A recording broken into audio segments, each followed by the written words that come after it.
Tá. A partir de agora, eu não consigo visualizar o que vocês tiverem para falar. Então, eu vou solicitar quem está com o microfone pode interromper, quem está sem microfone, à medida que for surgindo as dúvidas, coloca no chat, que ao final eu entro lá no chat para ver, para a gente tirar a dúvida, tá? Hoje nós vamos falar de 2 filos, que são aqueles que já desenvolvem micélios, né? Semana passada nós vimos que era aquela estrutura vesicular com porções gizoidais ou então um micélio curto. Esses 2 filos são os que formam micélio exuberante.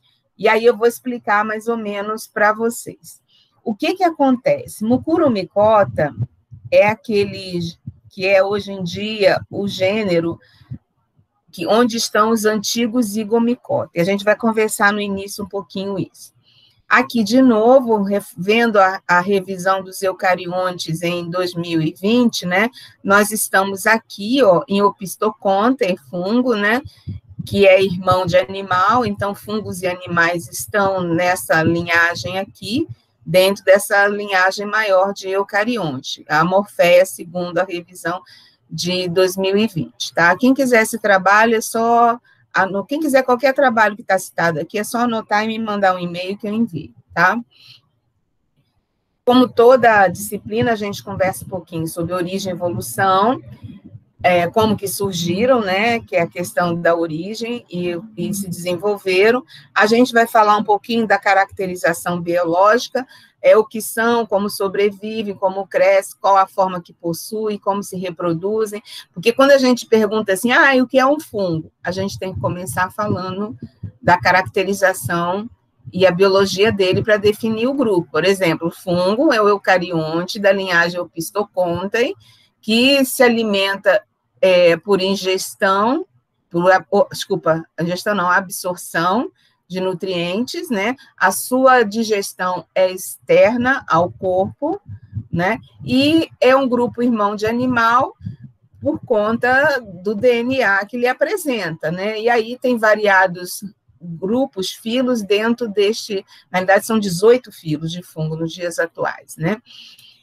Taxonomia e filogenia é para a gente saber como que a gente vai diferenciar, como que eu vou diferenciar um mucuromicota, que eu vou falar hoje para você, de um Chytridiomycota que eu falei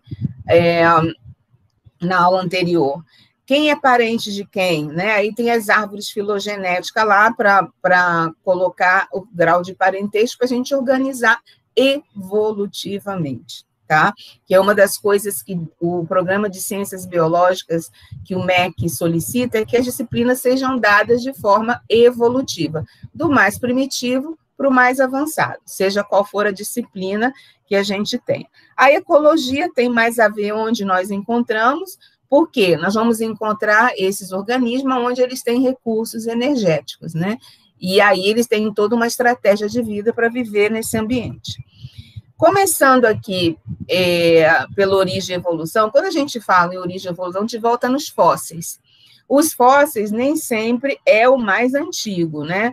O fóssil, a idade do fóssil mais antigo que a gente atribui aos primórdios. Então, aqui, o fóssil mais antigo desse grupo veio lá do Ordoviciano, nessas caninhas de tempo.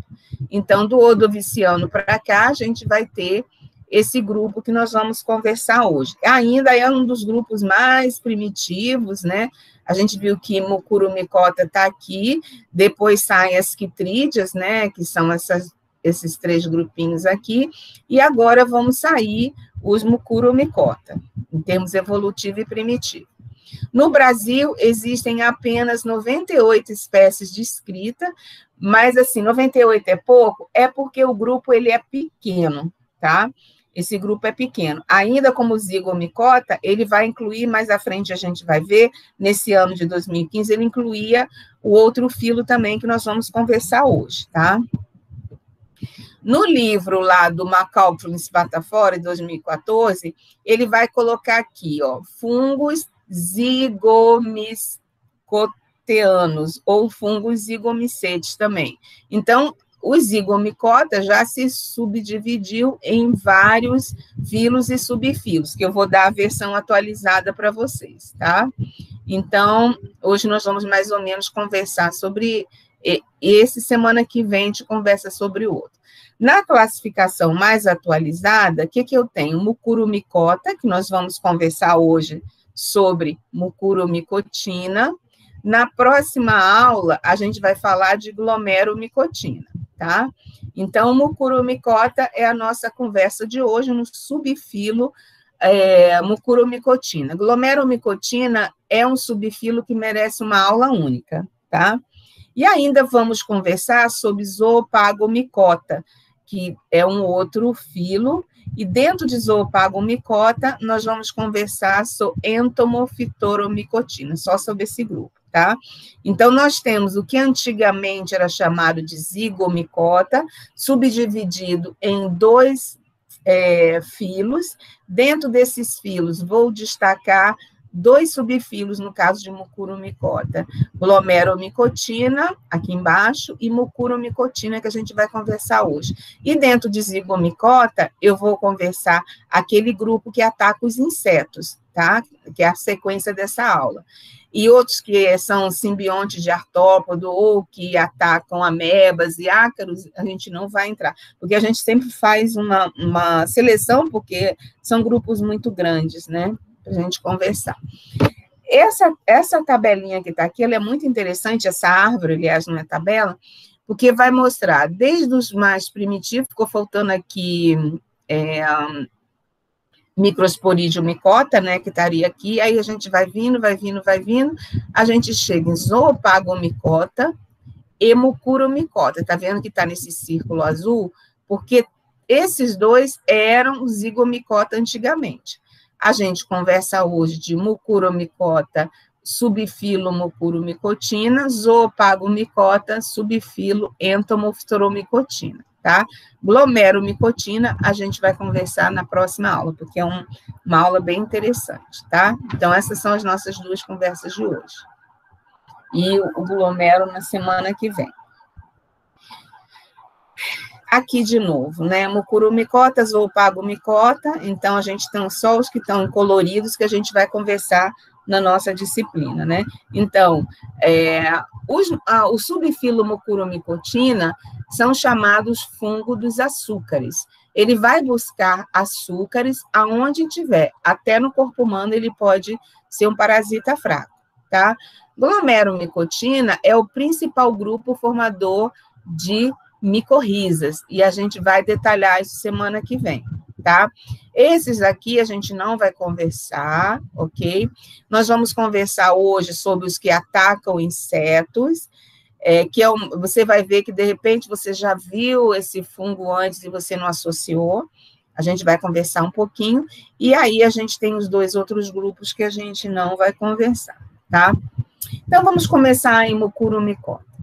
Mucuromicota é aquele fungo, aquele filo, em que o micélio, ele tem um crescimento 3D, então ele vai formar uma cabeleira, às vezes você olha assim, principalmente no pão, né, o pão já está lá com as hifas enormes, né, ele é formado por um micélio verdadeiro, é um micélio que quanto mais açúcar ele tem, mais rápido ele cresce, mais rápido ele ocupa uma superfície. Ele é formado por 3 padrões de hifas, que a gente vai ver um pouquinho mais à frente, uma hifa que absorve, outra que sustenta e outra que produz esporos, né? São os 3 padrões de hifa. As hifas, elas são sinocíticas, são aquelas hifas que não têm interrupção, não formam paredes ou compartimentos, né? Ela só vai formar compartimento na hora de produzir estruturas reprodutivas, assexuada ou sexuada, e ela vai se ramificando. Como que ela cresce? À medida que cada núcleo que está aqui duplica, ele vai duplicar o citoplasma que está em volta dele, e aumenta o conteúdo protoplasmático que vai empurrando a extremidade dessa hifa e ela vai se alongando. Então, vai depender o quanto o núcleo multiplica e o quanto o citoplasma duplica também, tá? Alguns deles, após germinação do esporo, tem uma fase de vida de levedura, por isso a gente diz que ele pode ser leveduriforme. Tem outros que a vida inteira vai ser leveduriforme.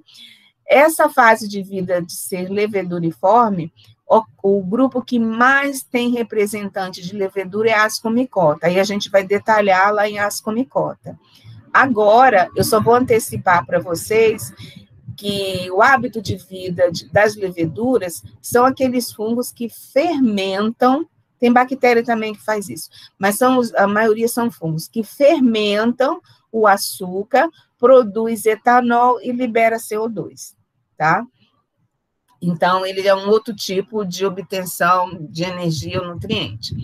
A maioria tem micélio verdadeiro, essas hifas contínuas, que são chamadas, e com vários núcleos, são chamadas de sinocítica, e daqui para frente, todos os grupos não têm mais célula flagelada.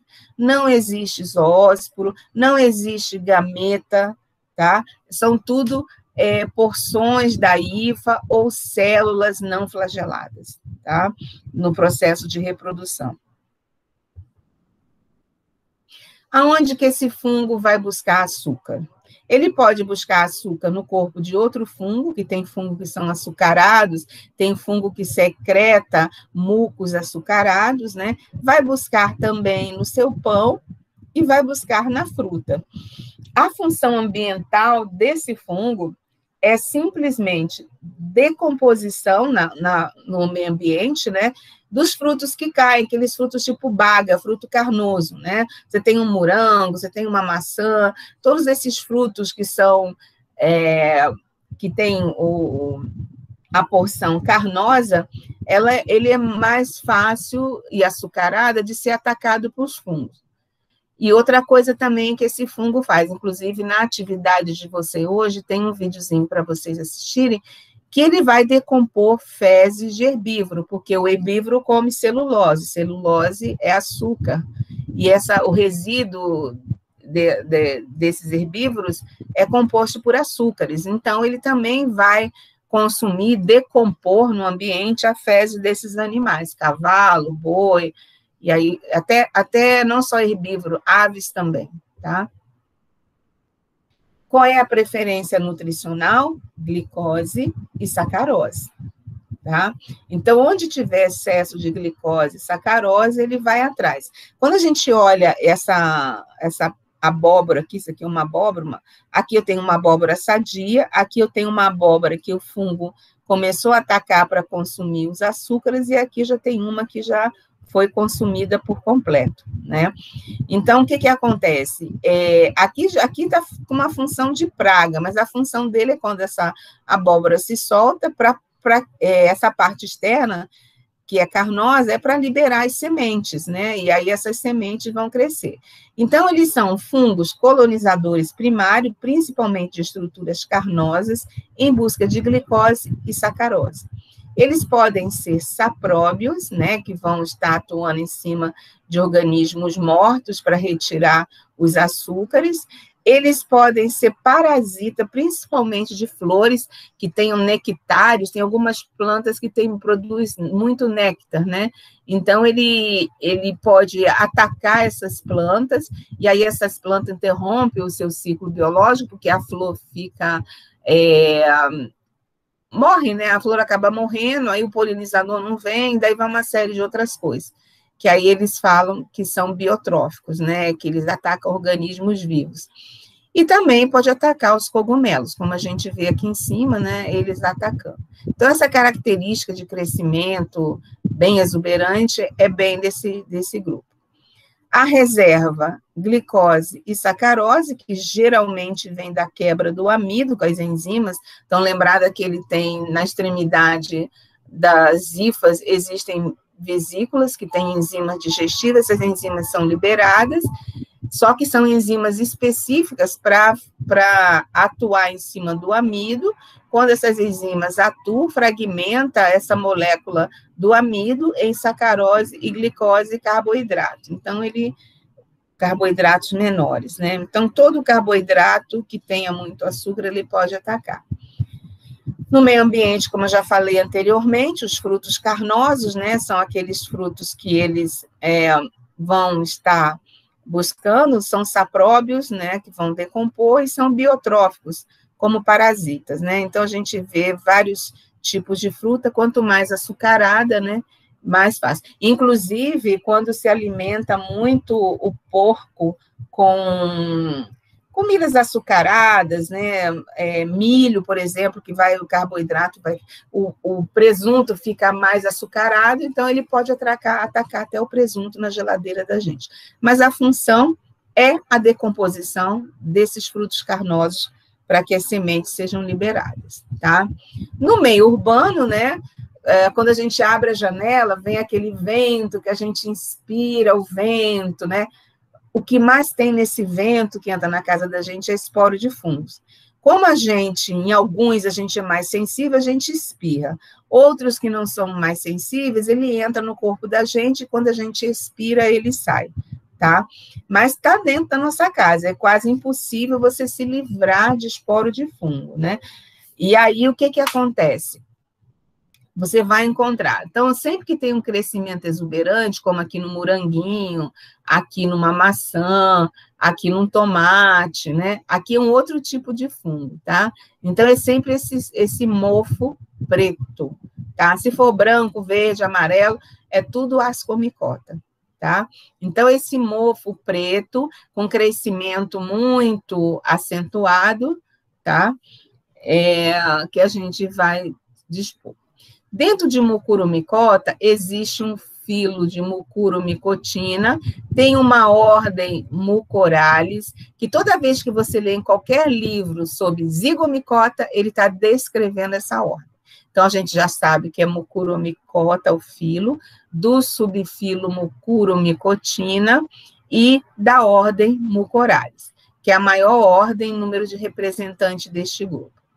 Reprodução é por isogamia, que a gente vai ver mais à frente. As hifas são sinocíticas. A única porção septada são aquelas que vão diferenciar principalmente gametas e também esporos.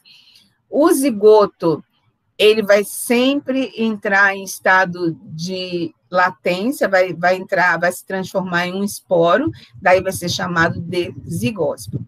Daqui para frente, todo o resultado de reprodução sexuada, todos os zigotos de todos os grupos de fungo, né, vão ser esporos, né? Então, isso é muito importante saber. 300 espécies até hoje foram descritas, apesar de ser um grupo pequeno. Como ele busca açúcar, né?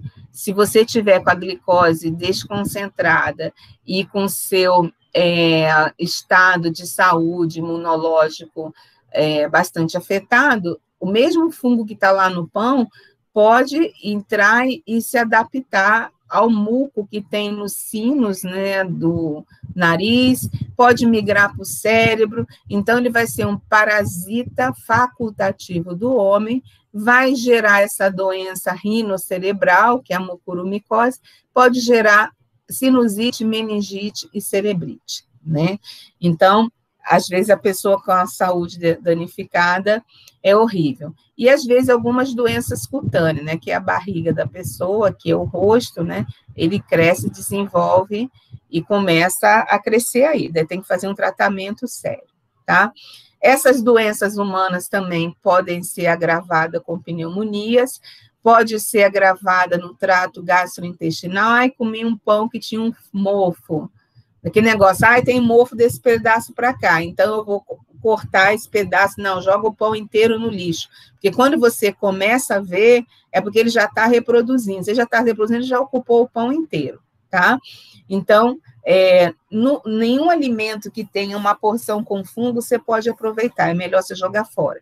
Porque se a pessoa tiver algum problema de saúde, é isso que vai acontecer. Ó. Muco e risopos e coningamela são os que mais comuns no pão da gente, que afetam o pão da gente na casa da gente, tá? Na floresta, vamos falar floresta aqui, mata, floresta, vamos determinar, vamos falar no meio ambiente preservado, eles vão ser detritívoros de vegetais, de fezes de mamíferos e herbívoros, açúcares que estão no solo, oriundos das mais diferentes decomposições, ele vai atacar. Como eu falei, patogênico oportunista de homens e animais que têm um problema de imunidade baixa e excesso de açúcar no sangue. O crescimento é muito rápido, pode chegar a 8 centímetros de altura, então você visualiza bem. Eu não sei quem fez o pão francês e colocou na vasilha, consegue ver essa extensão maior, tá? E tudo isso é beneficiado porque ele tem uma atividade enzimática completa para digerir o amido e transformar em glicose e sacarose, tá? A organização do corpo é bem simples. Se o pão que você colocou lá para se desenvolver, se você consegue tirar uma foto no celular, você consegue visualizar. As hifas branquinhas são as hifas vegetativas, e as hifas mais escuras, com essas bolinhas aqui, são as hifas reprodutivas. As bolinhas são os esporângios, tá? Então, ele pode ser desde um unicelular, vivendo em forma de levedura, até um micélio muito exuberante. A gente não consegue ver na foto dentro da hifa, né, para ver multinúcleos, né, mas a gente consegue ver esse micélio com muita facilidade. São 2 micélios que são fáceis de visualizar. Um é o de mucuromicota e o outro é o de basídio-micota. Quando chegar na aula de basídio, você vai ver que você consegue visualizar. Como que é o revestimento dessa hifa, a parede celular dessa hifa, né? Acima da membrana plasmática, para fora, eu tenho uma grande matriz amorfa, uma matriz coloidal, um colóide. Dentro dessa matriz, externamente, a gente tem uns sensores, né, formados de glicoproteína, que vão aderir à superfície o qual ele quer penetrar. Aí tem um distanciamento dessa matriz, e aí eu tenho glucanos e quitosano para dar uma estrutura como se fosse um citoesqueleto, tá? Que eles chamam de estruturas de polissacarídeos, os glucanos e os quitosanos. E aí ele fica mais, a parede um pouco mais rígida. Então, vai variar a diferença entre uma e outra composição. Então, esses sensores aqui, essas glicoproteínas, é para detectar superfícies que tenham açúcares, o qual ele pode se aderir e fazer a sua digestão externa, né? Então, ele tem uma parede simples, em comparado com o outro. Ele não tem quitina na parede, que é comum aos outros grupos de fungo, né? Mas ele acaba tendo uma estruturação que auxilia em busca, né, do que ele vai absorver. Como todo bom fungo micelial, o crescimento é radial. Sempre os fungos, não importa qual seja, vai crescer formando rodelas, tá? E quando você visualiza a cor escura, já é resultado de produção de esporo, né? Então, os mucuromicotinas são conhecidos como mofo negro do pão, né, fungo do açúcar. Então, esse pão aqui que está completamente contaminado, se deixando ele crescer, ele vai fazer um processo de exuberante. Outra coisa, cada rodelinha dessa pode ser formado por 1 ou 2 esporos, né? E, às vezes, esporos de linhagens diferentes, originaram de outros micélios. Então, quando vem o vento, vem vários esporos, vêm de várias origens, tá? Vamos começar a conversar pelo micélio, que é um micélio que tem 3 partes. Essa foto, depois, mais à frente, tem umas ilustrações. Eu tenho aqui um pedacinho de pão de forma, tá? Nesse pão de forma, eu tenho uma parte do micélio que cresce por cima, na superfície, que é chamado de estolão. De espaço em espaço, esse estolão produz ramificações que penetram no pão de forma, e essas ramificações, que são chamadas de rizóides, são elas que vão liberar as enzimas para absorver os açúcares, né? Fazer a decomposição externa, absorver os açúcares. À medida que os açúcares são absorvidos, eles são distribuídos dentro do micélio. E, por último, a gente vai ter uma hifa que vai se desenvolver se distanciando do micélio, elas ficam bem eretas, cuja extremidade tem a propriedade de produzir esporos. Então, essa hifa se chama esporangióforo.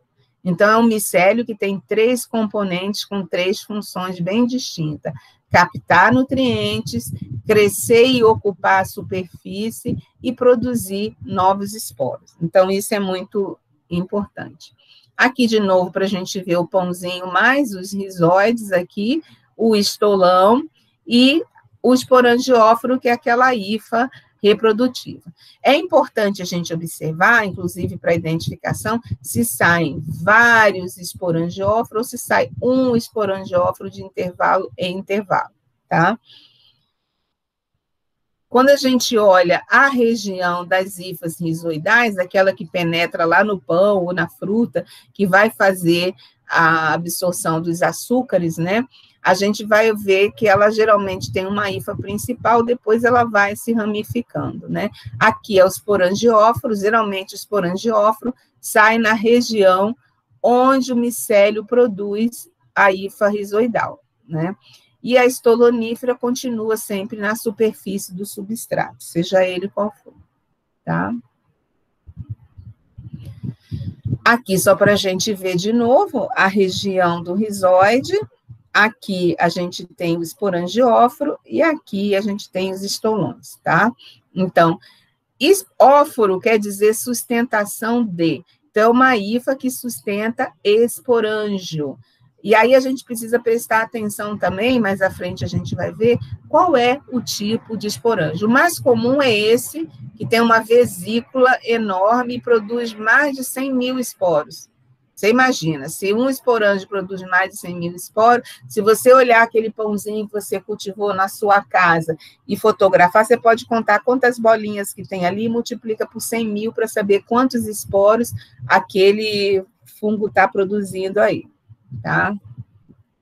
Deixa eu adiantando aqui. Esporangióforo, que é a hifa que sustenta os esporângios, tá?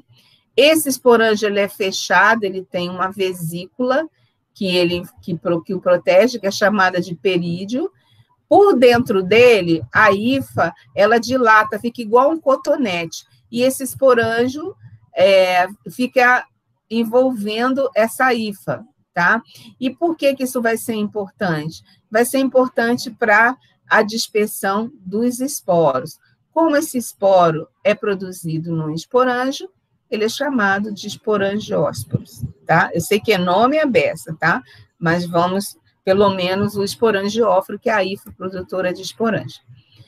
Essa estrutura que dilata, que eu falei que a hifa lembra o cotonete, é conhecida como columela.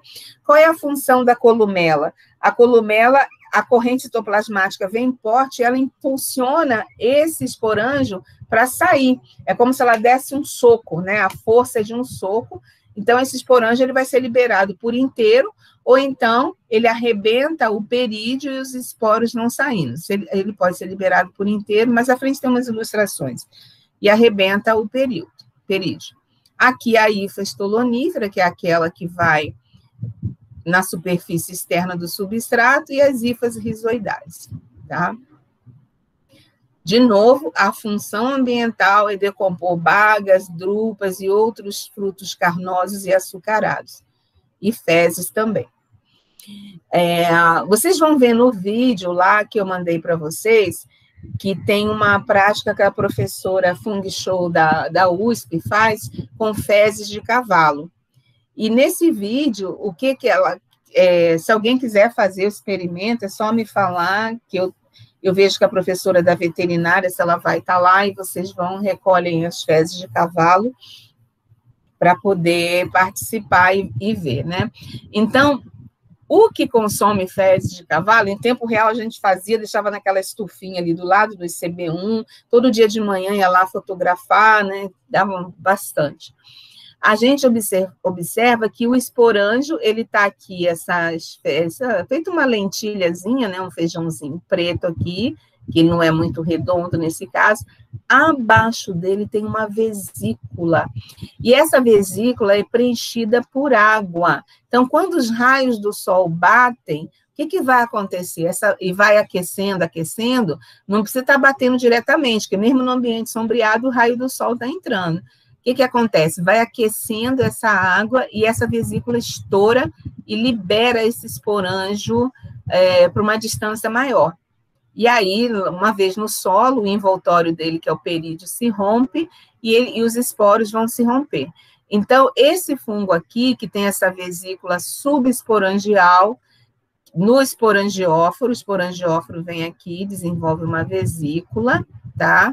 Ele não tem uma columela, como é essa columela aqui, ele não tem, como é nos outros, ele tem essa vesícula. Aí a vesícula estoura. Esses são fungos que decompõem fezes de herbívoros, né? É muito comum a gente ver com facilidade, somente a gente bota numa estufa e acompanha, tá?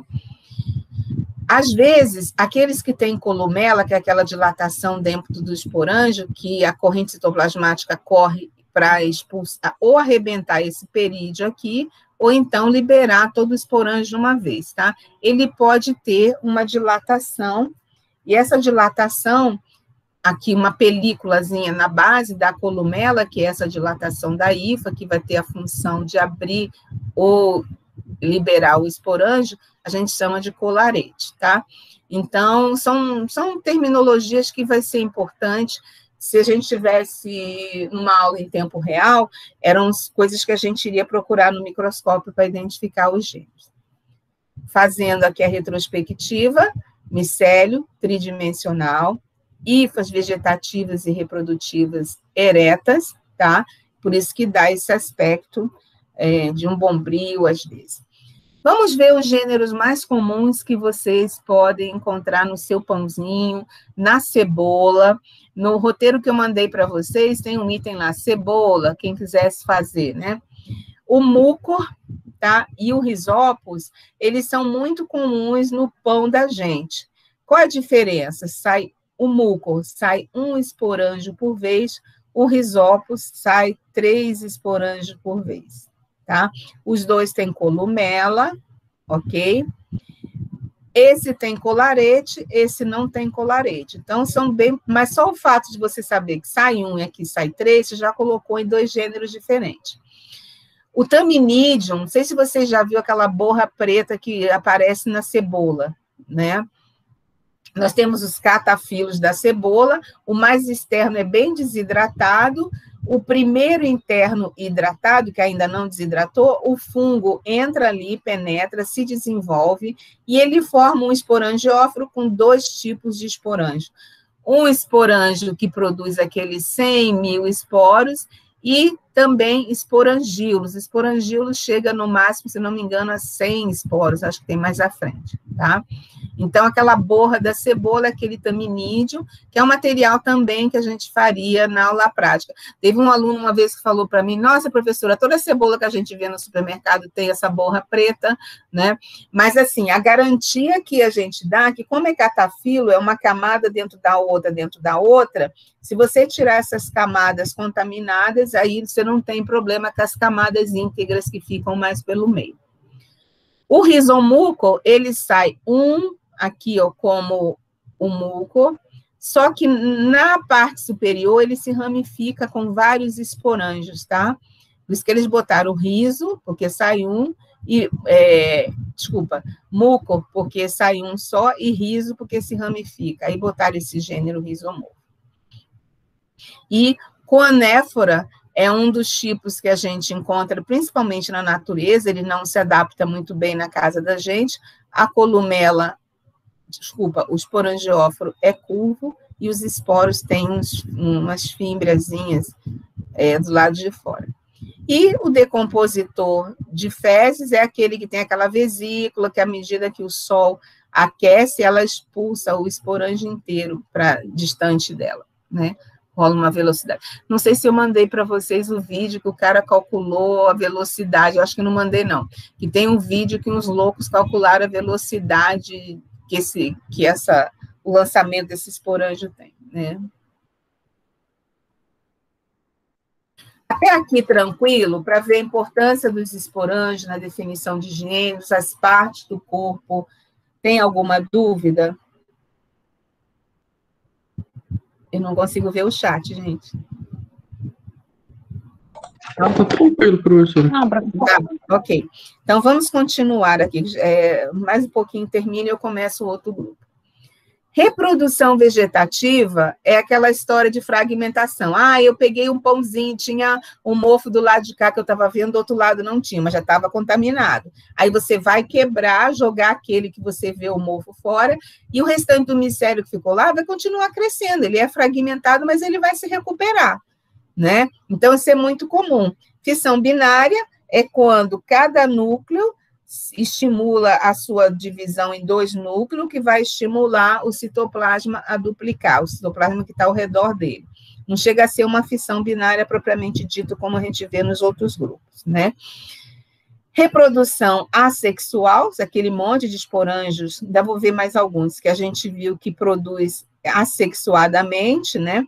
Os esporangiosporos é o mais comum, existe outro tipo, e geralmente a assexual está no esporangióforo, naquela hífa específica para produzir esporos assexuados.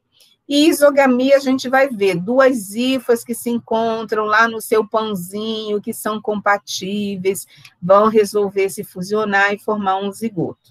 Não sei quem é masculina, não sei quem é feminina, a gente vai ver isso, tá?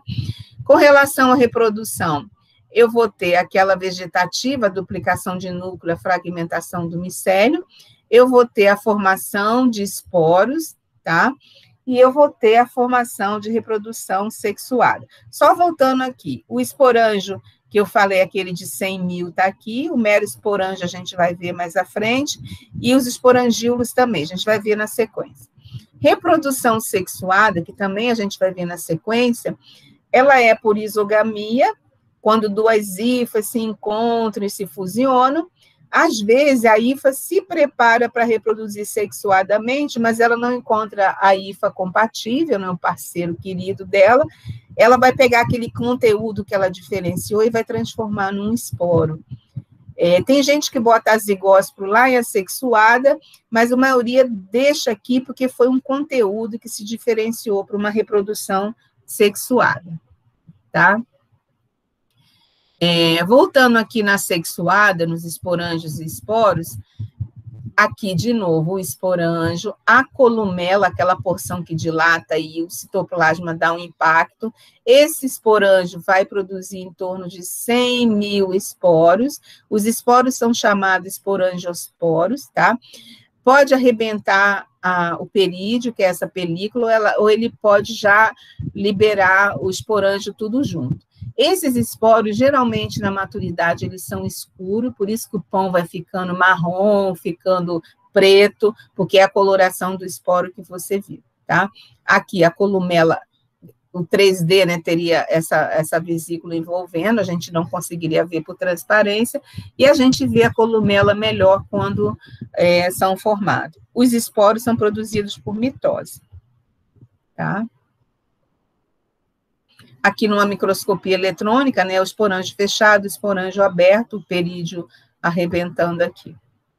O esporangióforo pode ter ramificações na parte superior, né, aquele rizomorfos, aquele gênero que eu falei para vocês, e a liberação é daquele jeito que eu falei, ou ele vai liberar o esporângio inteiro, ou o perídio arrebenta os esporos inicialmente juntos, depois eles vão se separando. Tá? É a columela que ajuda a fazer aquele processo de empurrar uma circulação citoplasmática intensiva que vai expulsar esse esporante, tá? Aqui, só para a gente dar uma olhada, não quero que ninguém decore isso, é só para a gente dar uma olhada, a importância desse esporângio na formação da família. Aqui o esporângio parece até uma garrafinha, né, de gênio lá da Arábia, aqui ele sai sozinho, mas se a gente observar, a columela tem um formato de pera, tá? Aqui ocorre uma ramificação na extremidade do esporangióforo, o da cebola, que é a Tamidiniaceae, ele tem 2 tipos de esporângio no esporangióforo, os esporangíolos e o esporângio, propriamente dito. Pilobolácea tem vesícula. Então, à medida que a gente olha essas estruturas de reprodução assexuada, já consegue inserir nas famílias, tá? Ah, esse aqui também. Esse aqui é muito comum dar no pão, ele é muito engraçado. Ele não tem esporanjo. Ele tem uma columela aqui dentro e de cada columela vai saindo uma fileirinha de esporos, tá? Então, a gente tem esporangíolos, que são esses menores aqui, tá? E tem os meroesporângios, que são esses afilados. Ainda tem alguns esporângios que não são redondos, são em forma de tubo, tá?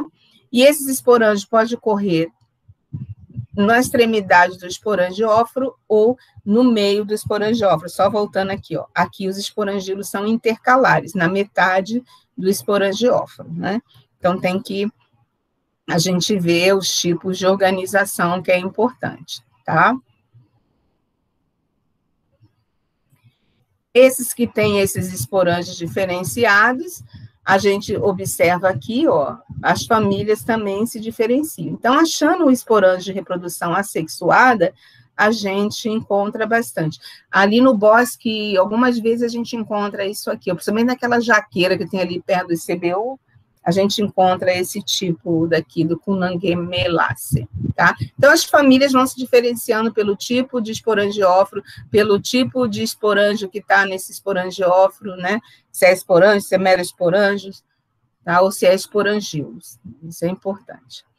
A importância taxonômica, o tipo do zigósporo, que é o esporo de reprodução sexuado, isso nós vamos ver daqui a pouco, a forma do esporangióforo, que é importante, se eles são reto, curvo, agrupado, isolado, ramificado ou não, a forma da columela, presença e ausência de colarete ou vesícula, e os diferentes tipos de esporângio. Aqui está errada essa palavrinha aqui, tá? Então, isso, se a gente tivesse no laboratório, a gente teria uma chave de identificação e a gente trabalharia bastante com os esporângios, não com os zigósporos, porque não é tão fácil da gente encontrar. E aí a gente veria, observaria essas características para chegar ao gênero deste grupo, tá?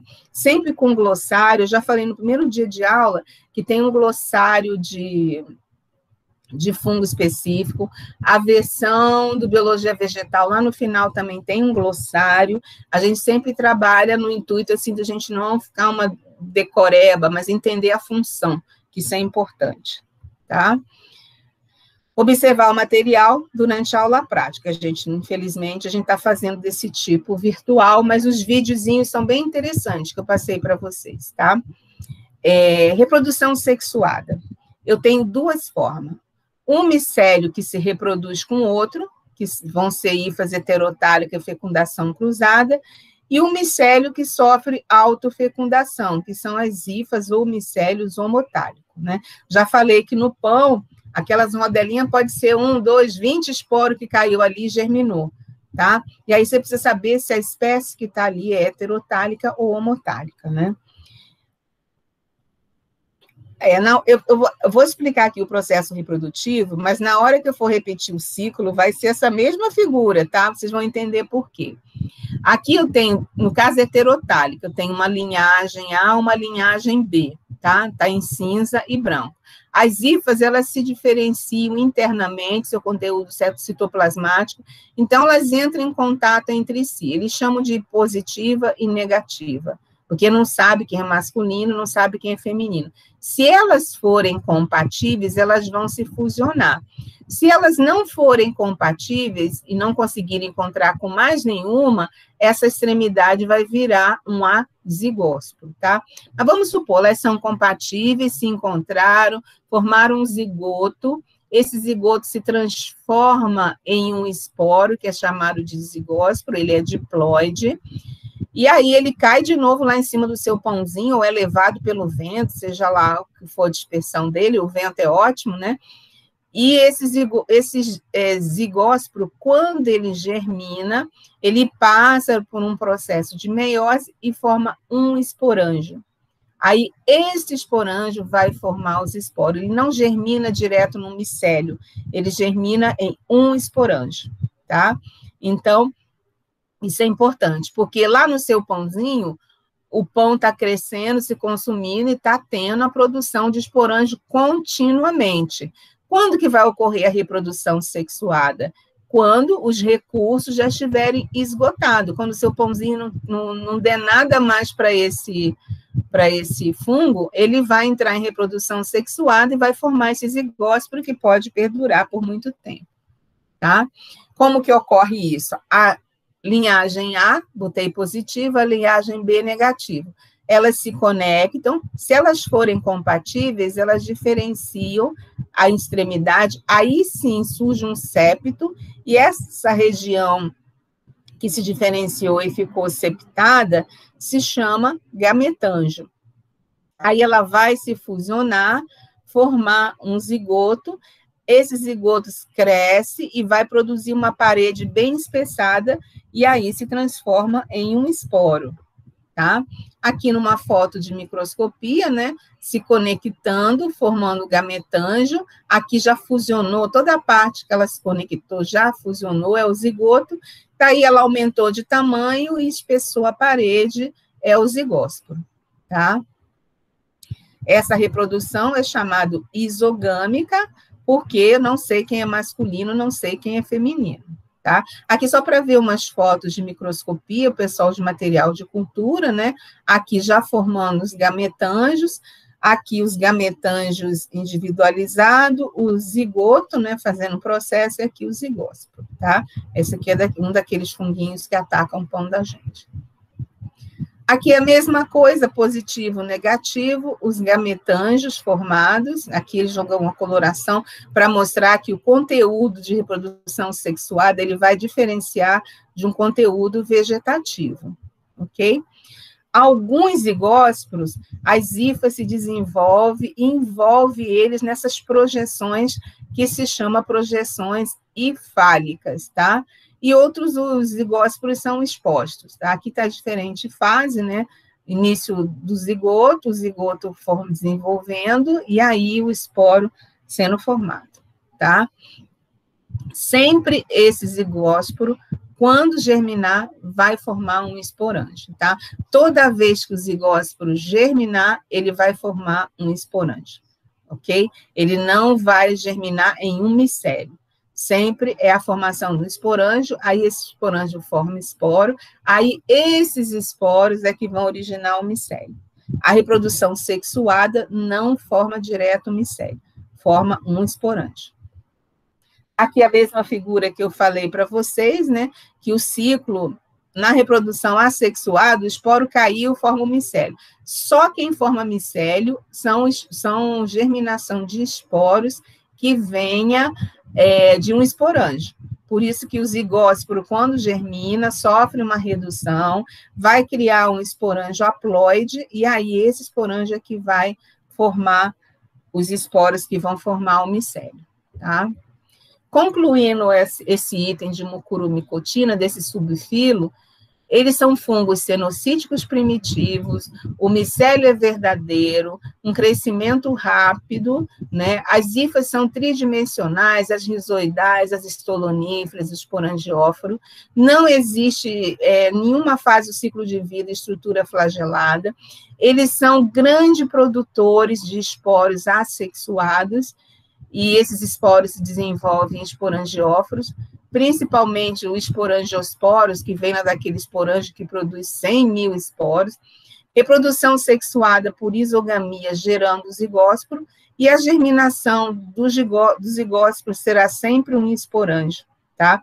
E é o esporo desse esporangio que vai gerar um novo micélio, ok? Então, termina essa fase desse grupo, queria saber se vocês têm dúvida. Quando vocês leem qualquer livro que está traduzido em português, zigomicota, coloca na sua cabeça que é o subfilo mucuromicotina, tá? Infelizmente, a gente está numa fase que a gente precisa ajustar a literatura, tá? E aí a gente tem ferramentas para isso. Alguma dúvida, sim ou não? Eu posso passar para o próximo grupo? Acho que não há dúvida, professora. Aliás, uma das fotos que eu tirei aqui do quintal, eu acho que é até dos mucoromicota. Ah, legal. Você achou alguma fruta, alguma coisa assim? Sim, foi uma casca de fruta que estava decompondo assim no chão. Ah, então você faz assim, você coloca no seu relatório que tem um local lá que eu pedi para colocar foto, né?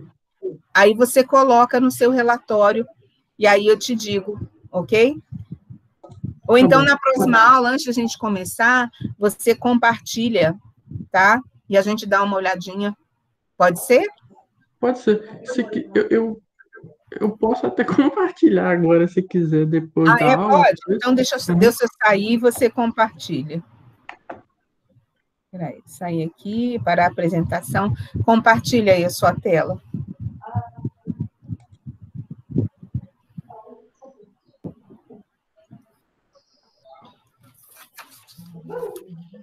Porque fungo, assim, quando fala fungo, todo mundo lembra de cogumelo, ou orelha de pau, né? E vocês vão ver que tem bastante coisa. Tá aparecendo aí? Ah, para mim é essa coisinha aqui que parece um tapetinho, né? Uhum. Deixa eu ver, tem uma outra foto. Não, aqui. Dá um zoom, Zé, me fazendo favor. Ah, não, é sim. É mucurumicotina mesmo. Aí eu nunca, tá vendo que ele cresceu aqui, ó? Tá vendo? Na base do lado esquerdo, ele cresce até essa folha que tá aqui, ó. Ele é bem desenvolvido, né? É mucurumicotina, tem essa característica. Tá? Eu vou até colocar lá no relatório. Coloca lá, porque eu pedi para vocês fotografarem o do pão, dar o zoom e tal. Ok, descompartilhei para eu compartilhar a mim. Vamos falar dos ataques a insetos.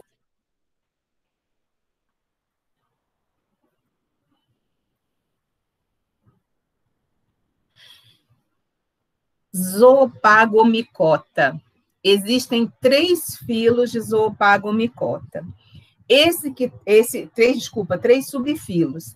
Esse que está aqui, com esse nome horroroso, entomofitoromicotina, pelo nome que diz, é um subfilo que ataca inseto. Já botei essa mosca aqui para a gente ver que o abdômen dos insetos fica bem detonado. E depois tem um estudo de caso que eu vou mostrar para vocês.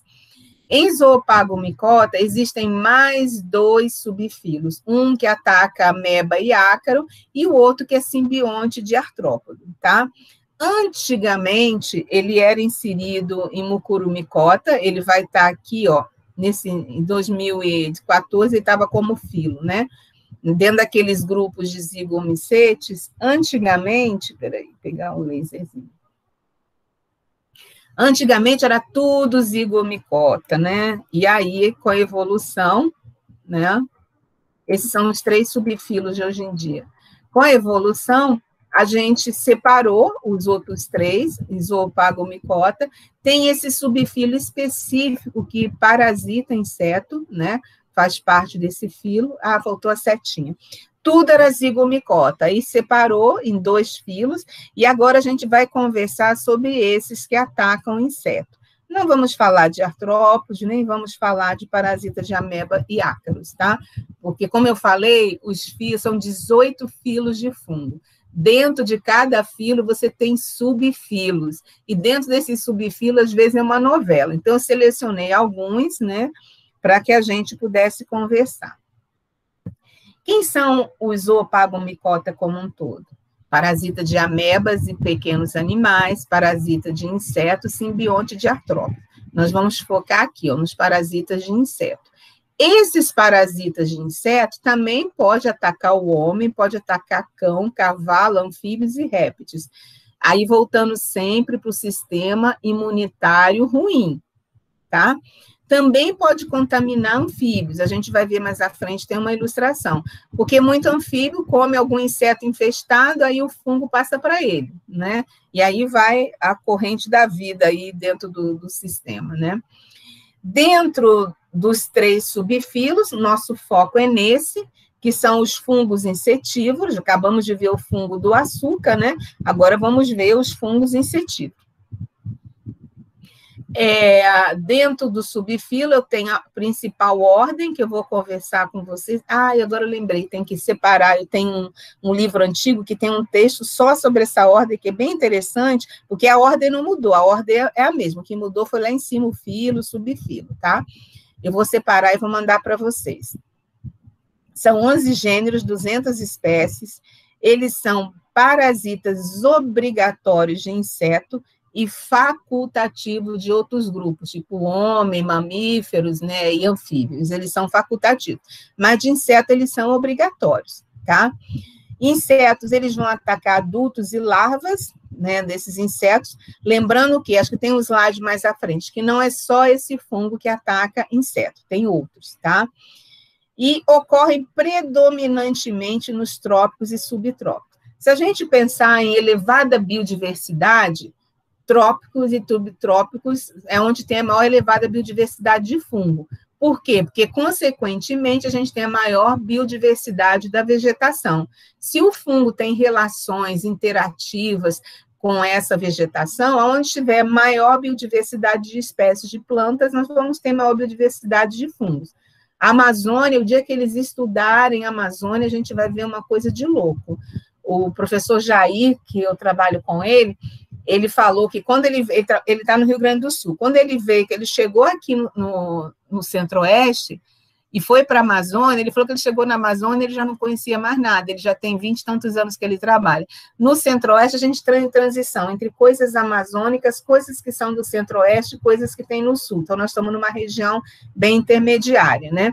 Então, os trópicos a gente não tem nem como estudar, né? Por que ele estava dentro de zigomicota? Porque o micélio dele é cenocítico, não tem individualização de células.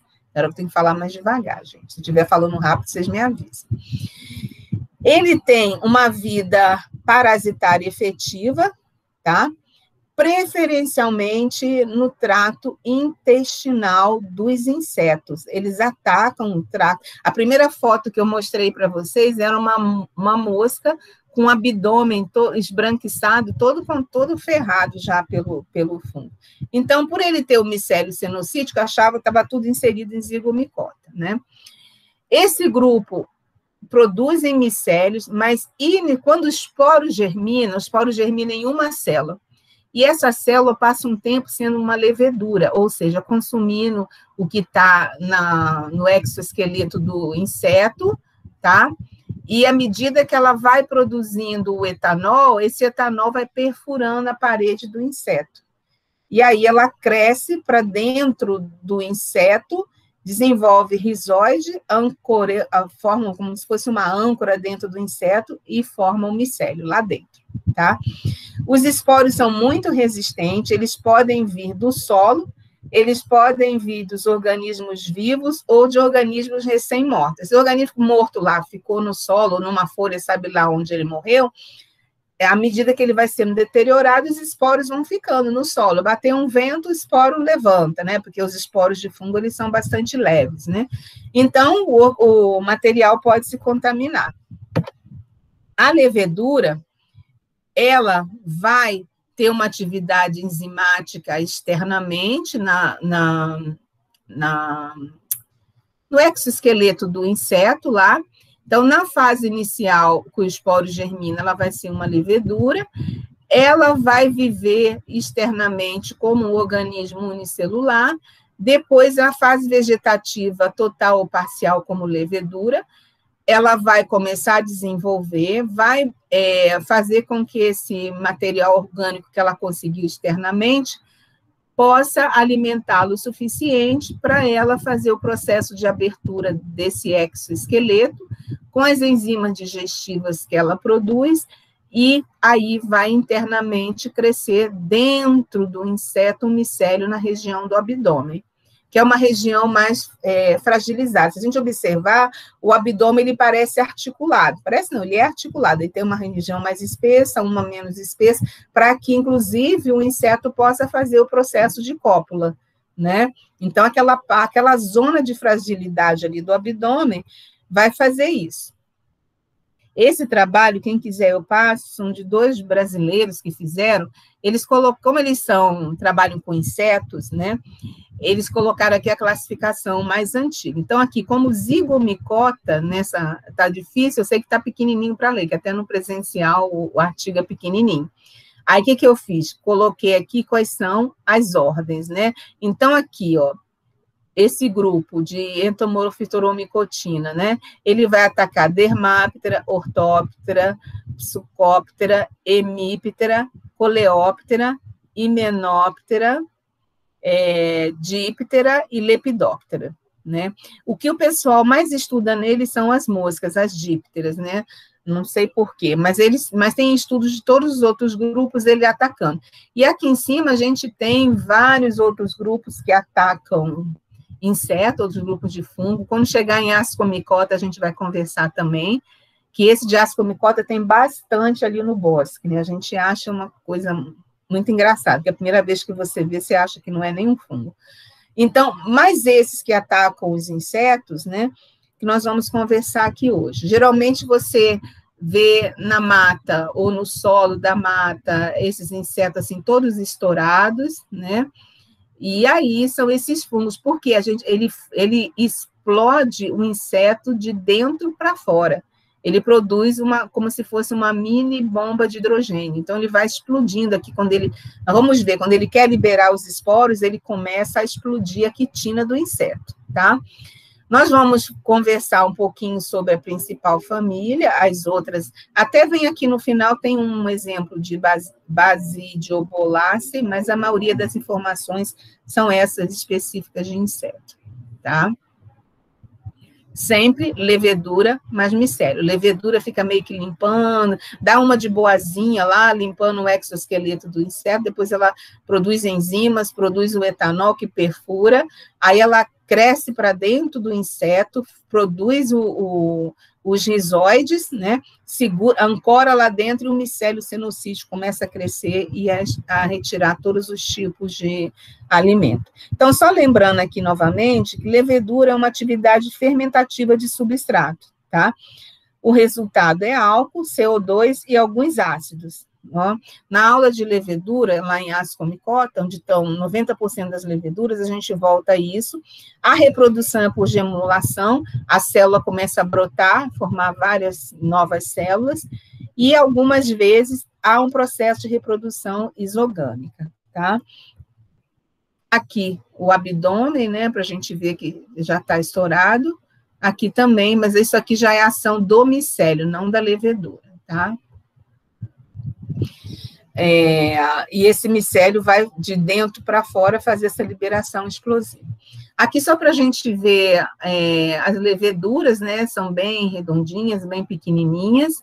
Deixa eu ver se vai passando aqui. Aqui, quando o micélio é formado, aquele micélio cenocítico, em volta do núcleo, o protoplasma envolve o núcleo, esse protoplasma e esse núcleo, eles têm movimento ameboide, né? Eles vão se deslocando aqui dentro dessa hifa cenocítica, tá? Às vezes, a gente vê alguns cistídeos que vai ajudar, uma hifa diferente, que vai ajudar no processo de esporulação.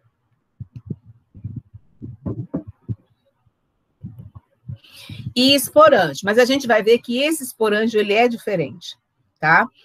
Antigamente achava que era só esporângio, depois foram ver que ele tem uma outra estrutura e a gente volta nele daqui a pouco. Já está bem aqui.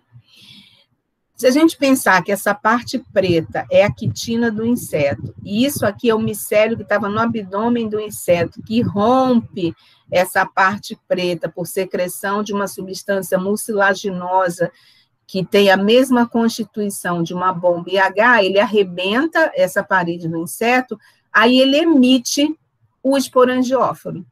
Eu acho que eles deviam de mudar o nome, né? Mas eles deixaram como esporangióforo. Vou falar por quê. Porque quando ele emite esse esporangióforo, na extremidade tem uma estrutura semelhante a um esporângio, que eles já viram que aqui dentro pode formar uma ou várias conídeas primárias. Isso aqui pode ser uma única célula. Qual a diferença de esporângio para conídea? Conídea tem célula formadora de esporo. E o esporângio não. O esporângio é o citoplasma do... desculpa.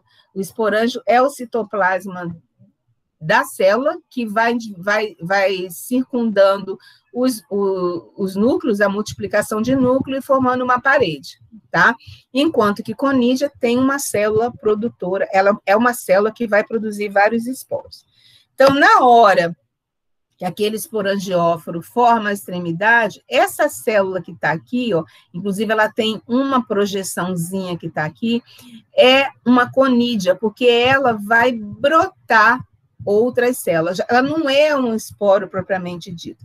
Dela vai se desenvolver as conídeas secundárias, tá? E aí a gente vai ver que na hora que ele arrebenta a parede do inseto, que os esporangióforos aparecem aqui, tudo branco, ela vai formar esse esporangióforo e a conídea aqui na extremidade. Isso são conídeas, células de conídeas primárias. Primária por quê? Porque é a primeira a ser formada, tá? Em alguns livros vai estar como esporângio, que hoje em dia eles já sabem que não. Aqui, ó, a quitina do inseto, que está bem vermelhinho, o micélio arrebentou, produziu o esporangióforo e na extremidade tem a conídea. Então, quando a gente vê um inseto como está aqui, ó, aquela mosca que eu coloquei, com essa parte toda branca, tudo isso é esporangióforo, tá? São hifas produtoras, nesse caso, de conídea, tá? Mas o nome ficou desse jeito. Até se você pegar trabalho mais recente, está desse jeito, tá?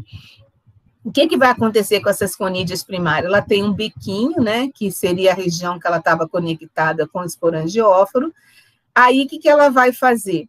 Ela vai, elas são formadas, às vezes, várias conídeas dessa, né, uma cadeia de esporos.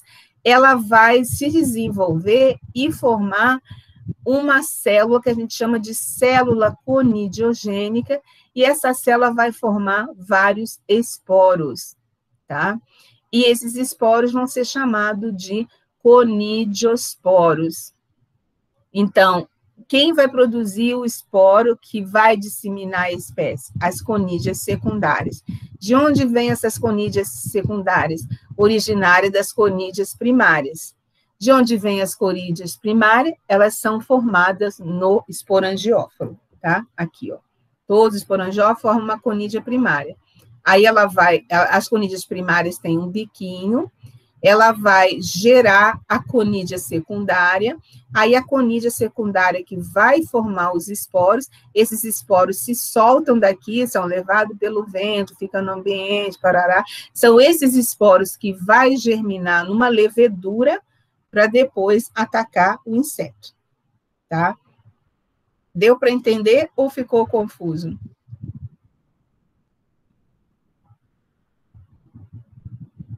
Estou achando que ficou... Acho que deu para entender, professora. Tá bom. Aqui a gente tem uma conídea primária, aquela que tem o biquinho, germinando na conídea secundária. Essa conídea secundária que vai formar os vários esporos, os conidiosporos, tá? Essa é uma célula conidiogênica, ou seja, gênica de gênese, né, de formação de conídeas, ok? Esse grupo, ele é muito estudado, aí de novo aquela história, botar esse gênero aí, tem um outro gênero também, porque eles são grupos que podem atacar o ser humano facultativamente. Então, tem muito trabalho, o Brasil, Centro-Oeste principalmente, tem um outro gênero que não é esse, que é o paracoccicioide, que é o que a professora Célia lá no CB2, né? É dois, estuda, né? Ela estuda esse paracoccicioide há anos, né? E cada vez se descobre umas coisas dele. Então, você vê que esse trabalho aqui é de 2019, é um trabalho recente. Então, você tem essas informações por causa desses trabalhos de saúde, tá? Aqui é a mesma coisa, conídea primária gerou conídea secundária formou os vários esporinhos, né? São esses esporos que vão cair, que vão fechar o ciclo, tá? Formação de secundária de conídeas, repetidamente, até as reservas serem consumidas. Então, esse esporo aqui gerou uma conídea, soltou ela, uma conídea secundária. Aí, enquanto ele tiver conteúdo para transformar em conídea secundária, ele vai formando. E cada conídea secundária vai formando os esporos. E são esses esporos que são chamados de conidiosporos, é que vai fechar o ciclo, tá? Aqui, duas espécies, né? Ele mostrando duas espécies no ser humano, aqui é um tecido humano, que é uma ilustração antiga, mas uma ilustração muito interessante, né? A formação do esporângio, que eu acho que futuramente tem que trocar o nome disso, formou a conídea primária germina na conídea secundária, a conídea secundária vai formando os seus conidiosporos, tá? Muda de espécie para espécie. Mesma coisa, aquela região esbranquiçada do inseto, nada mais são do que os esporangióforos, aquelas hifas que vão produzir a conídea primária, tá? Mecanismo de dispersão é o vento, tanto dos primários quanto dos secundários, tá?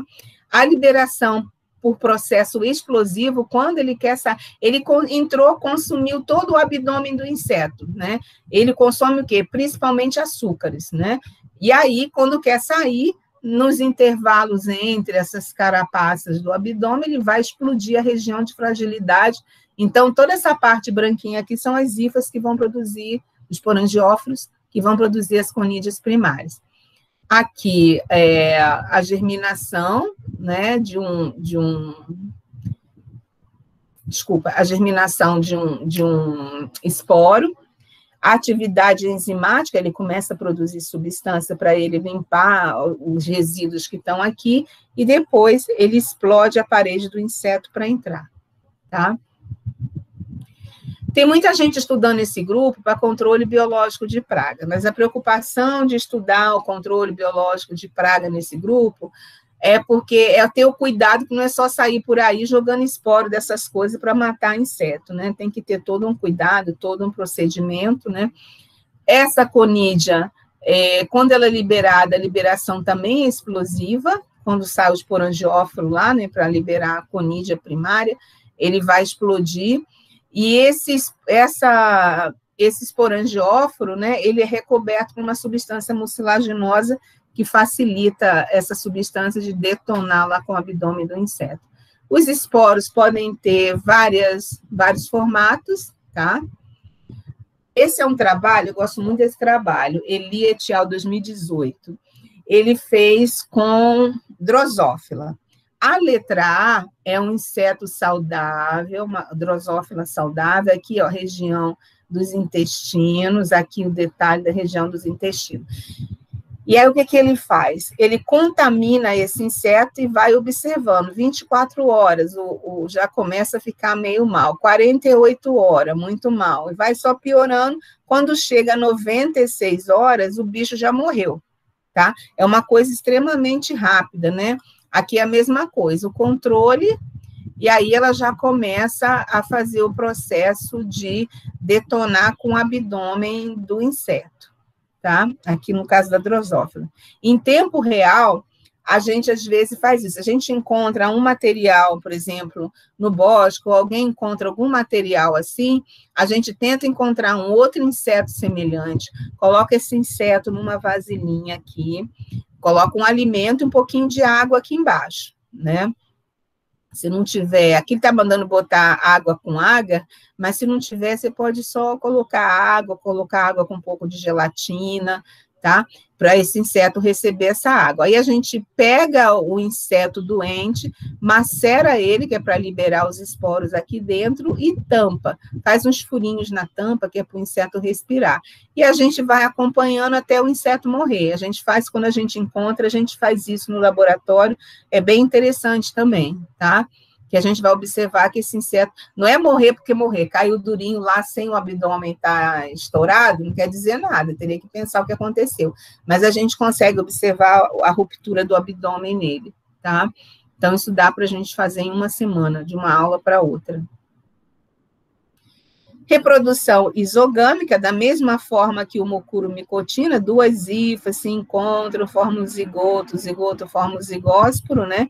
Esse zigósporo não é tão preto como lá o do pão, ele tem camadas circulares bem espessas, né? Esses zigósporos ficam no solo, são levados pelo vento, e a germinação de igual maneira, formam um esporângio para depois formar a conídea primária, formar a conídea secundária, para daí fechar o ciclo, tá?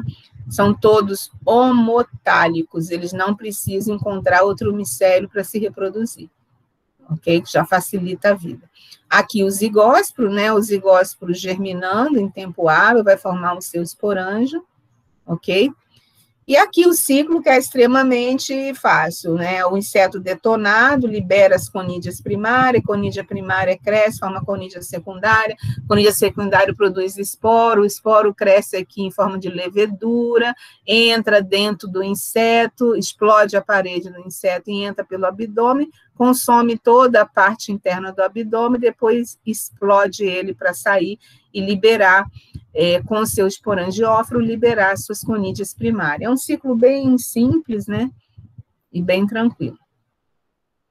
Quando isso pode ocasionar doença para o ser humano? Eu até selecionei umas fotos bem simplesinhas, tá? Porque tem umas fotos horrorosas aí, daquelas fotos horríveis. Então, ele vai atacar principalmente a face do ser humano, tá? Pode atacar também outra parte do corpo, mas a face principal, ele aspira essa conídea primária, ou aspira a conídea secundária, ou aspira o zigósporo, tá? E esses esporos vão germinando aqui internamente, se envolvendo na região respiratória e na pele do rosto também por dentro, e isso detona, né? E a gente vai ter, eles chamam de entomoftoromicose. Dentro dessas doenças tem um gênero para coccidioides, aqui no Cerrado tem bastante, e o pessoal, lá que eu falei do CB2, a doutora Célia e a sua equipe, ela estuda bastante esse gênero, aí pode atacar braço, a região aqui da coxa, né, a superfície da pele e a região da cabeça, tá? E o ciclo é mais louco, porque ele é um oportunista, ele matou o grilo, aí antes de matar, né, o sapo comeu o grilo, aí o inseto passa para o sapo, aí se desenvolve lá no sapo, o sapo morre, libera, vai para o ar, o homem aspira, o homem libera também, aí o inseto pode pegar, ou o sapo pode se contaminar, então ele fica andando entre diferentes grupos de seres vivos, tá?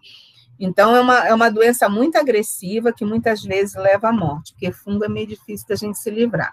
Aqui tem uns exemplos horrorosos, né? Eu coloquei os mais tranquilos, né? Porque tem uns que são horríveis. Somente o rosto da pessoa fica horrível. Assim como está a perna aqui, o rosto da pessoa fica desse jeito, horrível, tá? Então, encerrando esses fungos que atacam o inseto, eles são miceliais, com fase inicial leveduriforme. As hifas são cenocíticas, mas dentro dessa hifa, o conteúdo é ameboide, é o núcleo que é envolvido por uma porção de citoplasma que se desloca dentro da hifa de forma ameboide. Pelas hifas serem cenocíticas, por isso que muito antigamente eles estavam lá, tudo em zigomicota. Quando veio o estudo a partir de DNA, por ter um conteúdo ameboide, isso fez com que este grupo fosse separado em um filo, tá? Principal hábito de vida desses organismos, parasita de inseto. Assim como o mucoromicotino, o crescimento é intensivo, rápido, você viu que o inseto ali morreu em 96 horas, se não me engano, né? Reprodução assexuada por esporangiosporos e conidiosporos, tá? Você vai encontrar isso aqui, mas o pessoal está chamando mais aquela questão de conidiosporo, conídea primária, conídea secundária, reprodução sexuada, formando zigósporo também, ok? E aí, toda vez que você vê ou encontrar algum inseto dessa forma, alguma larva esbranquiçada, toda estourada, saiba que é este filo de fungo, tá? Isso é bem característico, principalmente de inseto, porque os ascomicota que atacam inseto, o design é outro, tá? Inclusive, tem um vídeo dos ascomicota que depois vou passar para vocês. Ok? Alguma dúvida?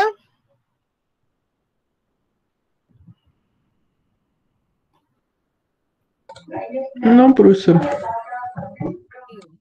Então, eu vou só esperar o vídeo. Ai, que medo que a Camila falou. Não, ele, assim, aí você tem que tomar cuidado. Lembra que fungo só ataca a gente se a gente está com o sistema imunitário ruim, tá? Então, tem que estar sempre vendo a imunidade. Quanto mais idade a pessoa tem, mais ela tem que se preocupar com a sua imunidade. É claro que tem crianças que têm problemas de imunidade, né? É natural, às vezes, então tem que estar observando isso, né? E tem pessoas que têm doenças, por exemplo, o pessoal que está fazendo tratamento de câncer, pessoa que tem AIDS e outras doenças que podem baixar um pouquinho a imunidade, então tem que estar sempre controlando, porque vira farra do boi para fungo, né? Então tem que se preocupar, mas se a gente está sempre preocupada com a saúde, boa alimentação, etc., às vezes esses esporos entram na gente e sai tudo, tá? Então, para a gente ver. Por isso que no tempo, antes dessa história de máscara, quando a gente vai para a prática de fungos, todo mundo fazia a prática de máscara, né? Que é para a gente evitar algum contato direto, assim, porque está mais próximo. Porque no campo você está distante e tal, você não vai ter facilidade de respirar. Então, trabalhar com fungo é sempre uma coisa que tem que ter um cuidado também, tá? Mas é parte do ciclo de vida, né? Na vida da gente também é assim, tem pessoa do bem e pessoa do mal, e fungo é assim, tem fungo do bem e tem fungo do mal. As leveduras, na aula de levedura, você vai ver quanta levedura você tem na sua casa. Vou dar o exemplo de um que forma uma levedura que produz uma coisa que você super gosta, para produzir leite condensado por meio de levedura. Os homens aprenderam a explorar a levedura através dos tempos, né? Então, se você pensar, se você gosta de leite condensado, é graças a uma levedura, tá bom? E essas utilizações. Então, já mandei o trabalhinho da prática para vocês, né? Assim que acabar a gravação, eu mando o link, tá? Uma boa tarde, se não tem mais dúvida. Até semana que vem, que a gente começa a falar glomerulomicotina, que é fantástico do fantástico. Super adoro glomerulomicotina. Tá bom? Uma boa tarde para vocês. Boa tarde, professor. Tchau, Camila. Tá sem microfone.